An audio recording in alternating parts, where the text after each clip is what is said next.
अस्सलाम वालेकुम। उम्मीद है आप सब लोग खैरियत से होंगे। आज इस वीडियो में हम बात करेंगे कस्टम डिक्लेरेशन फॉर्म के हवाले से। वो लोग जो वाया यूएई सऊदी अरब के लिए ट्रैवल कर रहे हैं, तो जब वो लोग एयरपोर्ट पर जाते हैं तो कस्टम वाले जो हैं वो एक फॉर्म जो है वो आपको देते हैं, जो आपने फिल करना होता है, जो कि कस्टम का डिक्लेरेशन फॉर्म होता है। तो मैं आप दोस्तों से रिक्वेस्ट करूंगा कि आप जो है वो अपना फॉर्म घर से फिल करके लेकर जाएं, या फिर जहां से आपने अपनी टिकट वगैरह, जहां से आपने पैकेज ख़रीदा है, वहां जो ट्रैवल एजेंट है उसी से आप जो है वो फॉर्म कस्टम का जो है वो फिल करवा के उसका प्रिंट जो है वो आप अपने साथ लेकर जाएं, ताकि आपको एयरपोर्ट पर किसी परेशानी का सामना ना करना पड़े।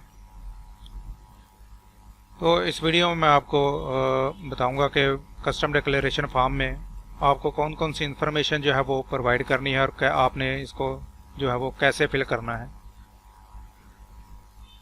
तो ये कस्टम डिक्लेरेशन का फॉर्म है। इसमें मैं आपको बता देता हूँ कि आपने इसको फिल जो है वो किस तरह से करना है। सबसे पहले ऊपर यहाँ एक नंबर पर लिखा हुआ है नेम लिखा हुआ है, तो यहाँ पर आपने अपना नाम जो है वो कैपिटल लेटर्स में अपना नाम जो है वो यहाँ पर लिखना है।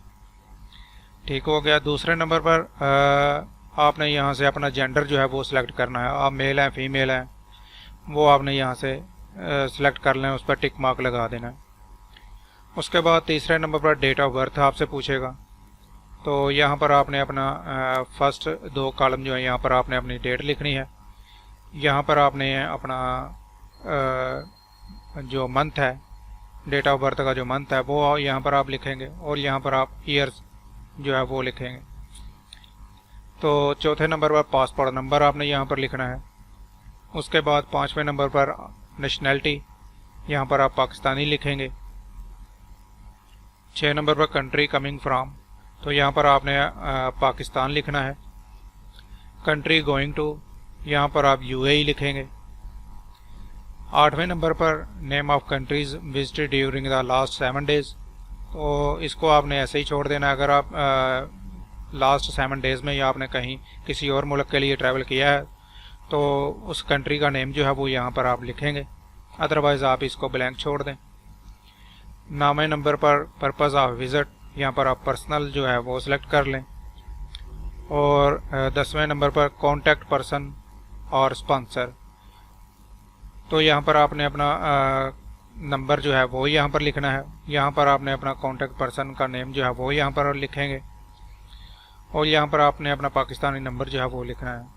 एड्रेस इन पाकिस्तान, यहाँ पर आप अपना एड्रेस जो है वो लिखेंगे। उसके बाद नीचे डिक्लेरेशन आपसे मांग रहा है, are you carrying any of the following goods. मैं इसको थोड़ा सा जूम कर लेता हूँ। Are you carrying any of the following goods, तो आपने यहाँ हाँ या ना में जवाब देना है। तो यहाँ पहले नंबर आपसे पूछ रहा है प्रोहिबिटेड और restricted goods such as narcotics, या फिर आपके पास कोई नशावर चीज़ है, या फिर मंशियात में जो चीज़ आती है, आप ऐसी चीज़ जो है वो नहीं लेकर जा सकते एयरपोर्ट पर, तो वो आपसे पूछ रहा है कि यहाँ पर आपके पास कोई ऐसी चीज़ तो नहीं, तो यहाँ आप नो पर क्लिक कर देंगे। उसके बाद गोल्ड ज्वेलरी और प्रीशियस, यहाँ पर आपसे जेवरात अगर आपके पास हैं कोई, तो उसकी डिटेल जो है वो यहाँ पर आप लिखेंगे अगर आपके पास है, तो अगर नहीं है तो फिर नो पर आप क्लिक कर दें। नो पर यहाँ पर आप गुड का निशान लगा दें। फॉरेन करेंसी इन यूएस और इक्विवेलेंट, और अगर आपके पास कोई फॉरेन करेंसी है तो आप यहाँ पर येस पर गुड लगा के यहाँ पर आप अपने कितनी आपके पास करेंसी है यहाँ पर आप उसकी वजाहत देंगे। आपके पास अगर आपके पास दिरहम है तो आप यहाँ पर लिखेंगे कि आपके पास कितने दिरहम है। Any other declaration to be made to customs, तो इसको आप ब्लैंक छोड़ दें, और यहाँ पर नीचे आपने अपना सिग्नेचर जो है वो कर देने हैं। तो इस तरह से ये आपका फॉर्म जो है वो फिल हो जाएगा, और आपने इसका प्रिंट जो है वो अपने साथ रखना है।